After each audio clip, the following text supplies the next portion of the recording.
सगळ्यात पहिल्यांदा जेव्हा तू एवढ्या सगळ्या प्रेक्षकांसमोर उभारलेली तेव्हाचा एक्सपिरियन्स आठवते?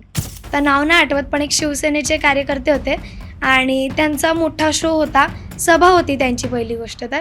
आणि तिथे प्रत्येक गावाच्या महिला, प्रत्येक तालुक्याच्या अशा महिला आल्या आणि टोटल पब्लिक 11-12 हजार होतं.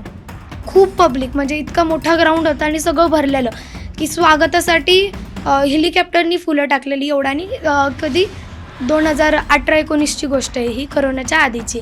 तिथे होम मिनिस्टरची ज्यांनी खऱ्या अर्थाने सुरुवात केली तिथे म्हणजे आदेश बांदेकर सर, ते सुद्धा तिथे उपस्थित होते आणि त्यांच्यासमोर मी गाणं सादर केलं होतं. हे माझं भाग्य होतं आणि त्यांची इच्छा होती आणि पप्पांची खूप इच्छा होती की मी सरांसमोर एवढ्या पब्लिकसमोर करावं. पप्पांनी सांगितलं होतं सर येणार आहे म्हणून, एवढं पब्लिक असेल हे माहीत नव्हतं. गाणं तयार केलं, मला खूप ताप होता, खूप खोकला, सर्दी भयान आणि सकाळ सकाळ तिथे जायचं होतं सभेला. इतकी गर्दी बघून थरथर थरथर असं ड्रेसला धरलेलं आणि गाणं म्हटले, सगळ्यांना डान्स करायला लावला, सगळ्यांनी डान्स केला.